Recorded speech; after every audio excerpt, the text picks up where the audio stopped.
Oke, baik. Jadi untuk sesi hari ini kita akan membahas tentang bagaimana caranya kita bisa membuat chatbot conversation flow. Jadi kan sebelumnya di sesi pertama kita membahas tentang bagaimana membuat learner persona kan, student persona. Yang kedua, gimana caranya kita bisa membuat learning journey sesuai dengan student persona ya. Jadi chapter 2 itu ada keterikatan dengan chapter 1 atau step 1. Nah, step 3 ini akan ada keterikatan ke step 2 dan ke 1. Bagaimana sekarang ketika sudah mendesain learning journey-nya, kalian bisa masukkan ke dalam model percakapan yang sesuai dengan learning journey dan student persona yang kalian buat di step 2, step 1. Seperti itu. Nah, jadi prinsipnya apa sih? Itu apa yang kita harus perhatikan gitu ketika membuat conversation flow education chatbot.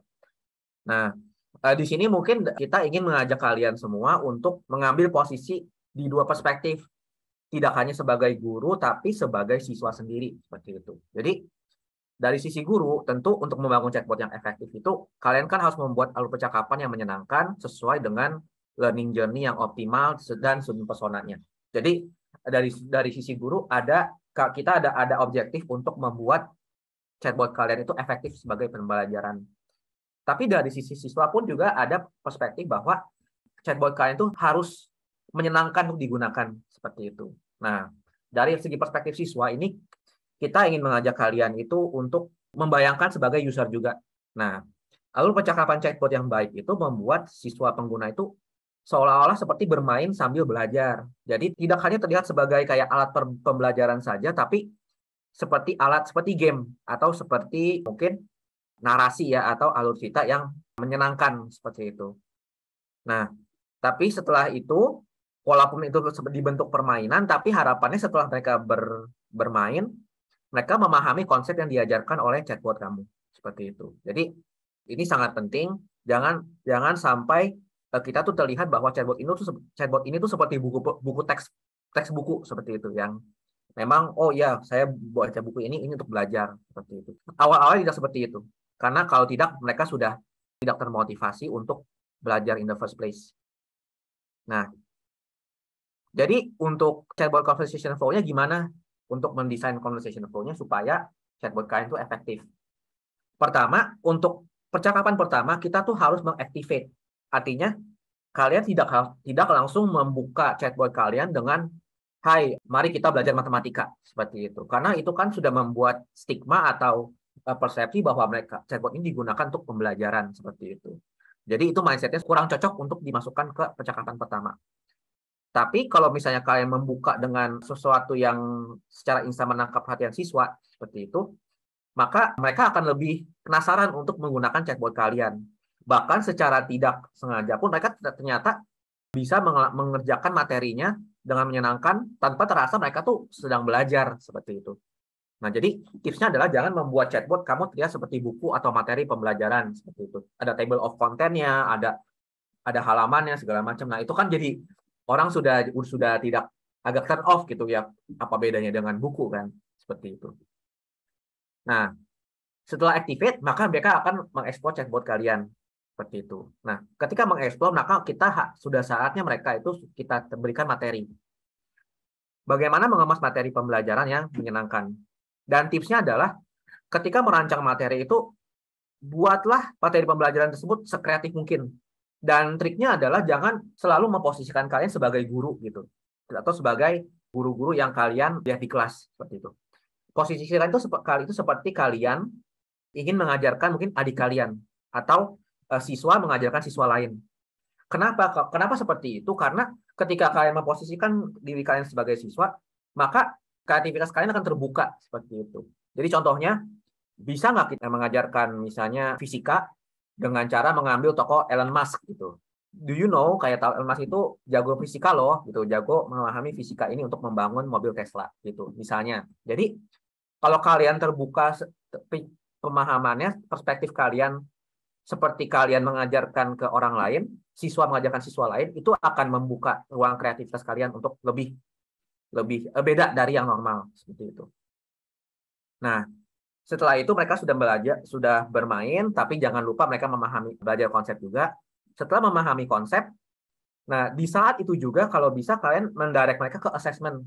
bagaimana menguji pembelajaran siswa secara menyenangkan. Jadi mungkin kiraan kalian buat 2-8 percakapan tentang pembahasan materi ya. Karena kan materinya bite size, jadi tidak penuh teks dalam satu materi. Jadi kalian ngobrol, lalu dites langsung di assessment-nya. Nah, bagaimana caranya kita memberikan assessment? Seperti itu. Tipsnya adalah jangan membuat pertanyaan yang terlalu sulit dari awal. Jadi kalian bisa memisahkan pertanyaan itu berdasarkan tingkat kesulitan. Misalnya basic atau challenging seperti itu. Jadi kalau yang basic itu untuk pemahaman dasar aja sebagai pemanasan, tapi yang challenging dibuat nanti pada saat akhir. Dan challenging itu bisa dikaitkan dengan misalnya poin yang lebih besar seperti itu. Jadi mereka juga ada rasa achievement-nya ya, seperti bermain game gitu. Andi ada leaderboard-nya, ada poinnya. Oh, ternyata kayak kalau poin aku besar tuh aku tidak pinter loh, kayak lebih pinter daripada murid B seperti itu. Nah, jadi kalau bisa kita buat menyenangkan seperti itu. Belajarlah dari game sih. Kalau teman-teman main game itu sebenarnya banyak sekali pembelajaran yang kita bisa observe dari game sebenarnya. Jadi kalau dari perspektif aku sih kayak sebagai gamer pun juga kita banyak sekali pembelajaran dari game dan kita bisa mendapatkan inspirasi dari game untuk diterapkan untuk pembelajaran seperti itu. Nah, sekarang kita tanya fun room-nya di mana nih? Bagaimana kita sekarang memasukkan fun room-nya gitu. Kalau misalnya fun room itu kadang-kadang kita bisa melihat fun room itu sebagai lounge atau ruang istirahat seperti itu. Jadi ruang istirahat itu kan sebenarnya kalau kalian bekerja misalnya atau kalian misalnya di sekolah atau di universitas kan kalau kita lihat ada ruang kuliah atau lecture atau ruang tutorial atau ruang kelas seperti itu kan.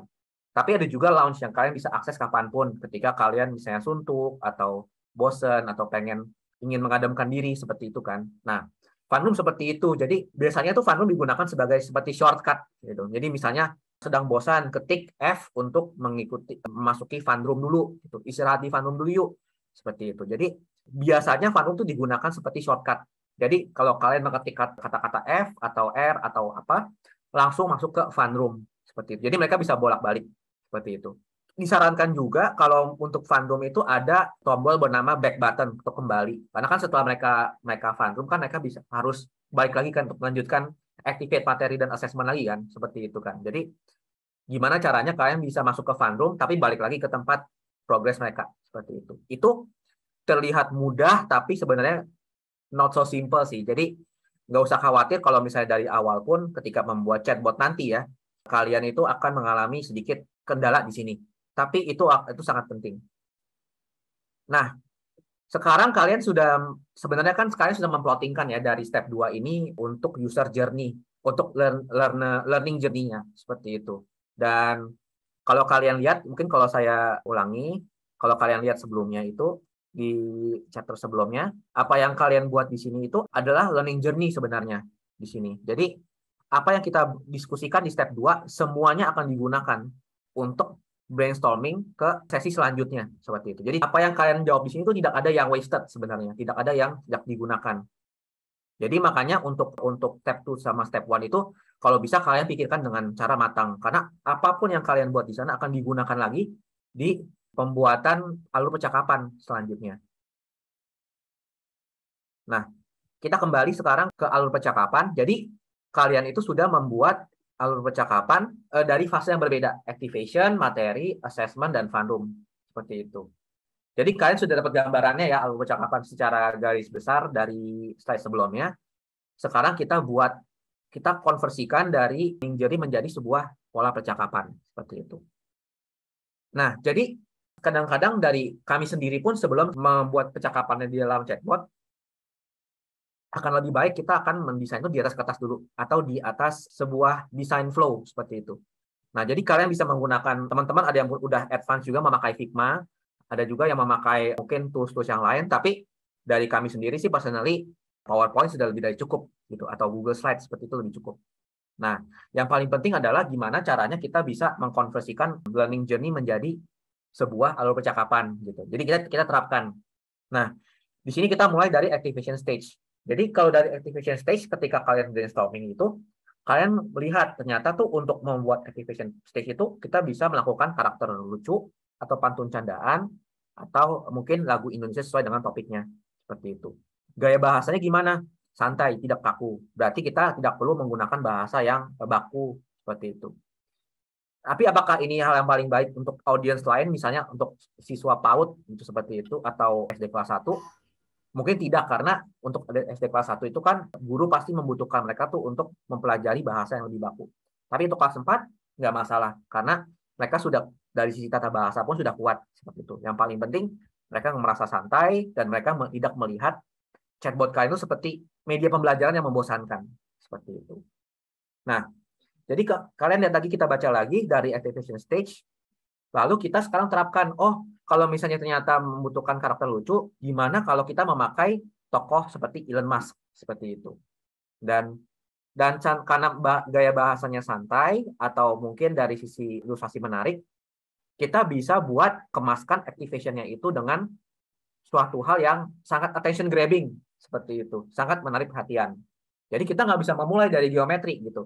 Biasanya kalau kita tanpa ada activation stage, maka chatbotnya akan seperti, halo namaku chatbot A, aku akan membantumu belajar tentang bangun data dan bangun uang.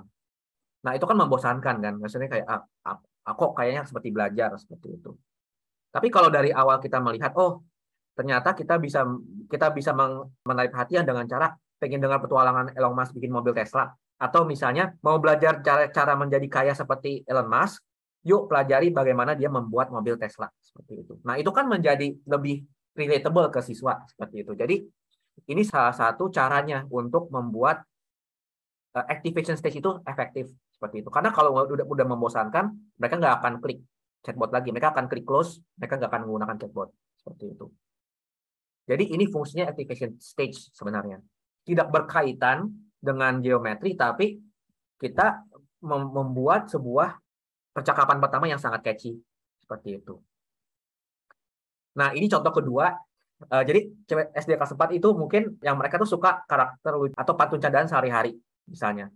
Dan mereka suka yang nggak kaku, dan mungkin untuk SD kelas 4 sekarang itu mereka suka, atau mungkin anak zaman sekarang itu karena generasi sosial media ya, mereka itu terbiasa dengan konten-konten yang seperti bercandaan sambil ngegombalan misalnya.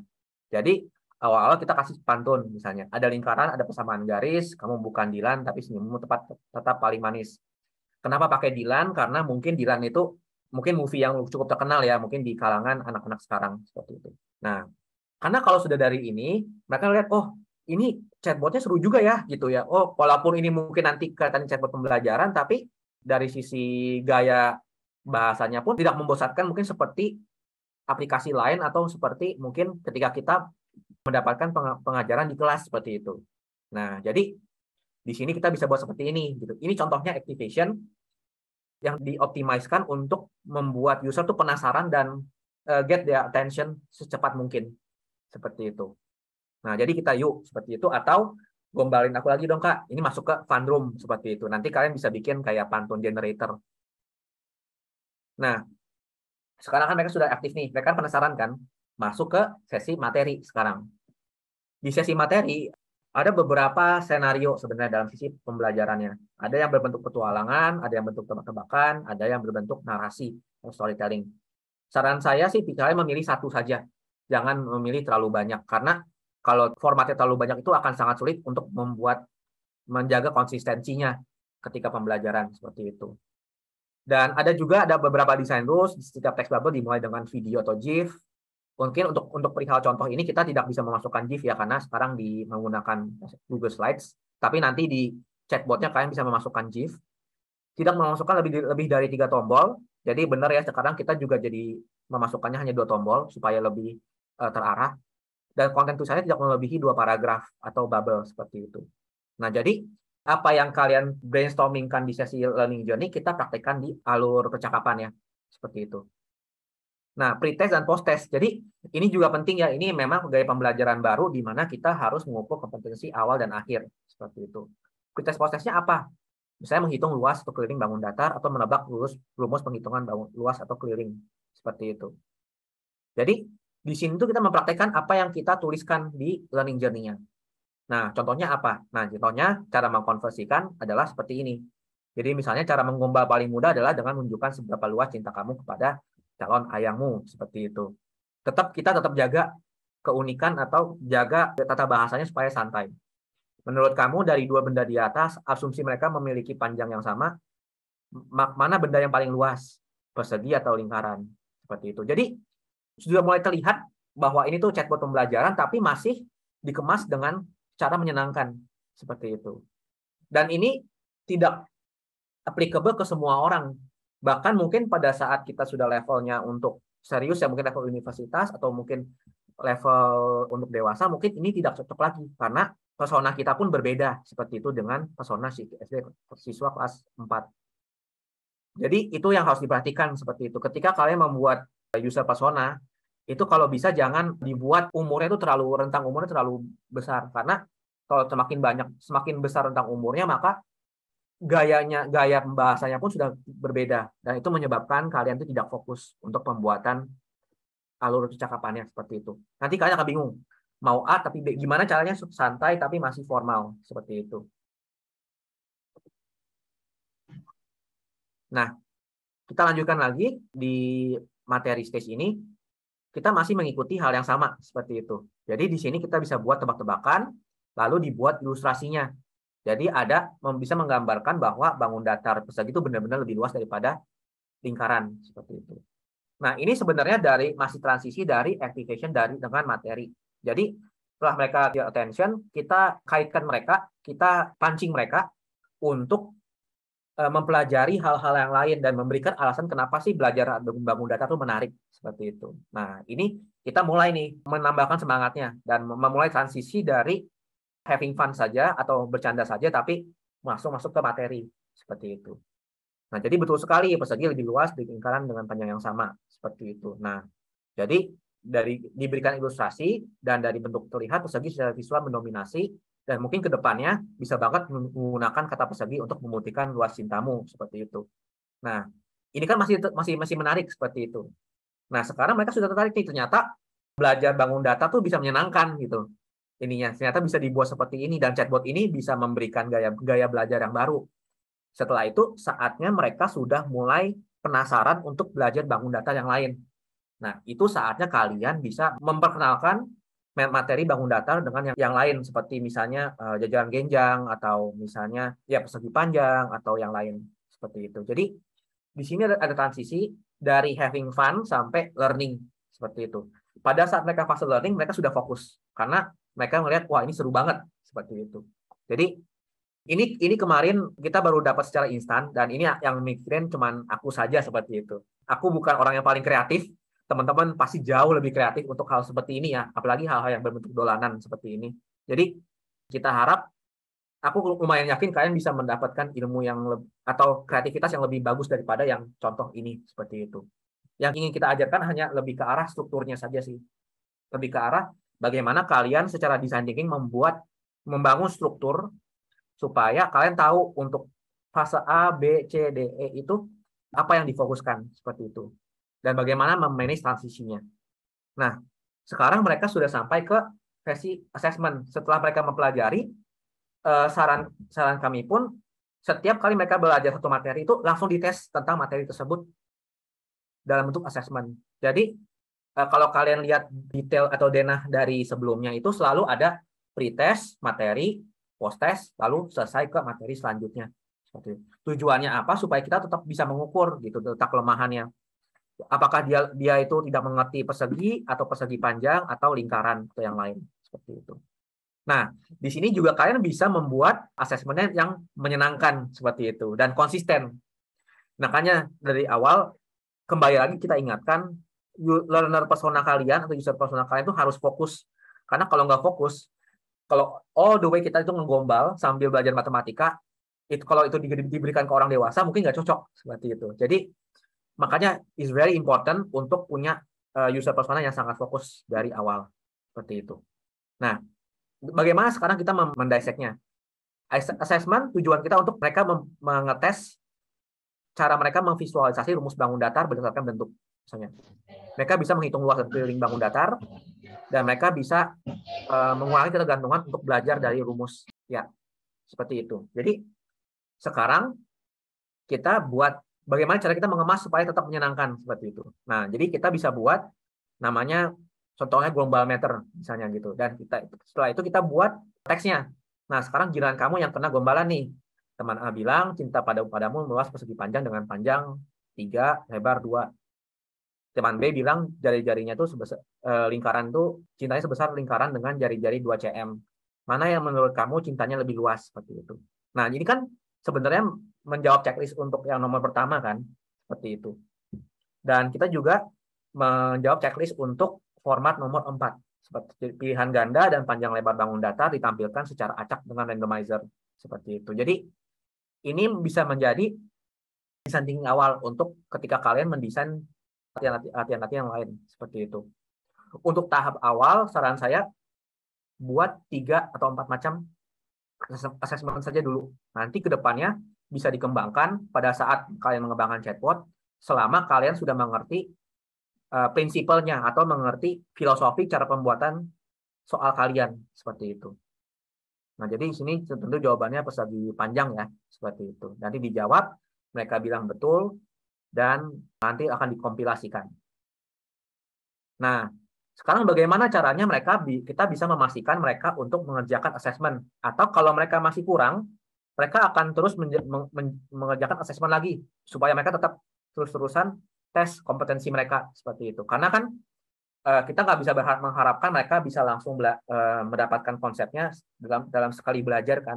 Nah, kita bisa motivasikan mereka supaya mereka itu mendapatkan skor yang lebih baik. Nah, ini caranya adalah dengan membuat sebuah ranking seperti itu atau sebuah grade. Misalnya kalau mereka perfect, ada namanya Raja Gombal misalnya. Kalau misalnya mereka 80-90, pangeran. Atau misalnya 10-20 atau kalau kurang bagus, mungkin nanti predikatnya yang lain seperti itu. Jadi ini akan membuat mereka tuh termotivasi terus untuk do their best. Seperti itu. Jadi ini juga hal yang paling penting ketika membuat sebuah assessment. Tidak hanya dari sisi kontennya, tapi bagaimana mereka itu kita bisa memotivasi mereka itu untuk terus mengulang, sampai mereka itu paling tidak memahami rumusnya atau memahami pembelajaran yang kalian buat. Seperti itu. Jadi ini salah satu contohnya, dan nanti kalian akan mempelajari lah. Tidak usah khawatir dulu apakah ini secara teknis bisa dilakukan atau tidak. Nggak usah khawatir, karena most likely itu bisa dilakukan. Cuman kalian belum mempelajari saja, karena ada beberapa teknik yang lumayan lebih advance daripada yang biasanya kalian pelajari sampai sekarang. Seperti itu. Tapi kalau bisa, bebaskanlah kreativitas kalian gitu. Buatlah sekreatif mungkin. Ini bisa menjadi ajang juga sebagai kalian, sebagai anak muda ya, untuk menunjukkan bahwa belajar tuh bisa menyenangkan. Seperti itu. Atau kalian bisa menggabungkan konsep lain yang kalian suka seperti game atau storytelling, atau misalnya mungkin kayak dari sisi konten-konten viral TikTok atau YouTube, kalian bisa mengaplikasikan apa yang kalian suka tuh ke dalam chatbot ini. Seperti itu. Jadi dibebaskan saja, nggak usah khawatir. Kreativitas jangan direm. Seperti itu. Jangan dipendam kalau bisa untuk sekarang. Anggap aja kalian bisa melakukan apapun seperti itu untuk sekarang. Nanti bisa enggaknya akan dijawab pada saat kalian membuat chatbot. Nah, pada saat itu kalian membuat sebuah kompromi lah. Oh, ternyata kalau misalnya A nggak bisa, tapi B juga bisa lebih simpel, tapi tidak mengurangi esensi dari efektivitas yang diberikan dari solusi A. Seperti itu. Nah, sekarang fun room. Nah, fun room ini seperti apa yang kalian buat? Ini sebenarnya kalian bisa buat sesimpel mungkin. Dalam arti kalian juga bisa membuat misalnya database dolanan atau mungkin game. Dan kalian bisa meng-embed game di dalam chatbot. Dalam arti ada aplikasi website untuk game, bisa di-embed, dimasukkan ke dalam chatbot pun bisa sebenarnya. Jadi ini terus terang cukup mudah diimplementasikan tapi sulit untuk dipikirkan. Bagaimana caranya mereka bisa having fun, bisa istirahat, tapi tidak mengurangi objektif kita untuk hal ini ya, untuk membuat anak siswa kelas SD itu merasa tuh bangun data tuh menyenangkan seperti itu. Nah, jadi caranya gimana? Kita sudah bahas dari sebelumnya. Mereka bisa menonton hiburan singkat di TikTok, mereka bisa berbicara singkat dan santai dengan teman-temannya, berdiskusi dengan tentang figur terkenal di berita atau medsos. Bisa juga kita bisa buat pantun atau tebak-tebakan, diimplementasikan sekarang di chatbotnya. Gimana sih kelihatannya kalau misalnya kita implementasikan ide kita sebelumnya tuh di real life seperti itu. Nah, jadi ini benefitnya ketika kalian tuh sudah ada requirement atau kriteria yang jelas sebelumnya ketika kalian membuat bahkan alur percakapan seperti itu. Nah, jadi sekarang kalian sudah mulai merasa bahwa ternyata tuh pengembangan chatbot tuh sesistematis ini gitu. Atau bahkan nggak cuma chatbot, tapi aplikasi-aplikasi yang lainnya seperti itu. Hal yang paling sulit itu sebenarnya bukan di pengembangan aplikasinya, karena kadang-kadang pengembangan aplikasi itu bisa sulit, bisa mudah, tergantung dari perencanaan kalian. Yang susah adalah bagaimana caranya chatbot kalian itu menarik, diminati oleh siswa, tapi secara at the same time efektif juga dalam menciptakan semangat belajar atau efektif dalam memberikan pembelajaran. Itu bukan hal teknis, itu hal desain. Sekali lagi, itu bukan hal teknis. Hal teknisnya kalian bisa ngerjain ini kalau sudah kelar, sudah clear, bahkan dalam waktu mungkin 3-4 jam bisa.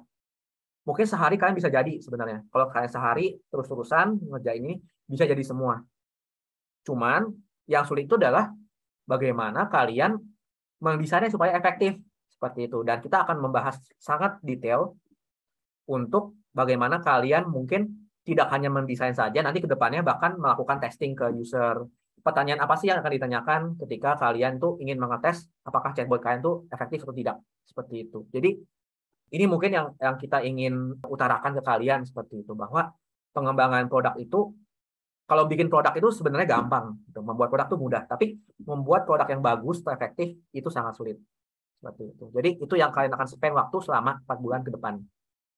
Nah, ada satu lagi yang kita nggak bisa miss, itu IDK. IDK itu adalah situasi di mana user kalian tuh menginput kata-kata yang belum ada respons dari chatbotnya.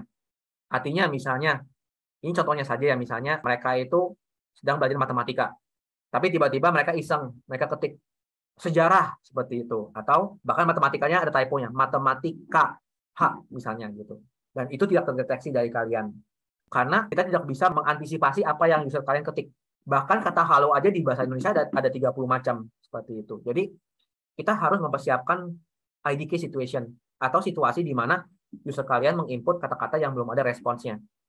Nah, fungsinya apa? Supaya kalau mereka ngetik sesuatu hal yang tidak ada di database, mereka bisa diarahkan lagi ke konten yang paling menarik di chatbot kalian. Seperti itu. Jadi seolah-olah ketika mereka jawab, chatbot kalian nggak bilang, oh, mohon maaf, saya tidak tahu kata-kata ini. Seperti itu. Terus stop. Nah, itu confirm mereka akan close aplikasinya. Mereka tidak akan melanjutkan. Tapi kalau mereka menjawab dengan misalnya candaan atau dengan kata-kata humor, lalu setelah itu mengarahkan kembali kepada menu utama atau kepada konten utama kalian, itu mereka akan merasa senang. Oh, dimaafkan karena ini hal kecil kok, seperti itu. Mereka belum belajar kata-katanya saja, seperti itu. Tidak ada chatbot yang bisa menjawab semua kata-kata, seperti itu. Jadi apa yang kita lakukan adalah kita harus mengantisipasi dengan cara apa? 2 hal. Pertama, membuat tombol. Jadi itu guaranteed, orang nggak akan typo kalau kita membuat tombol. Kedua, membuat IDK situation, seperti itu. Jadi ini harus kalian rancang juga, karena ini bisa datang di sesi manapun, dari activation sampai assessment atau fun room, seperti itu. Ya, jadi berikut dari konten hari ini, mungkin yang harapannya apa yang kalian dapat itu adalah kalian bisa melihat sih dari sisi apa yang kalian prepare di step 1 dan step 2 itu digunakan lagi sepenuhnya untuk pembuatan step 3. Kalau kalian sudah membuat alur percakapan seperti ini, maka pembuatan chatbot akan jauh lebih mudah. Pertama, nanti ketika kalian sudah membangun chatbot, kalian bisa memilih template mana yang paling cocok untuk chatbot kalian. Itu pertama. Kedua, mengurangi revisi. Jadi, untuk pembuatannya sendiri, kalian tidak harus mengulang. Kalau ada yang harus diganti, pergantiannya pun dari yang lebih mudah diubah, seperti image atau background atau yang lain. Bukan di alur percakapannya, yang menurut kita tuh lebih sulit daripada mengganti media atau mengganti konten, seperti itu. Kedua. Ketiga, chatbot kalian akan jauh lebih efektif sih, seperti itu. Jadi kita pelajari, setelah kita mengajarkan design thinking, kualitas chatbot yang dibuat oleh anak-anak kita tuh naiknya jauh sekali, seperti itu.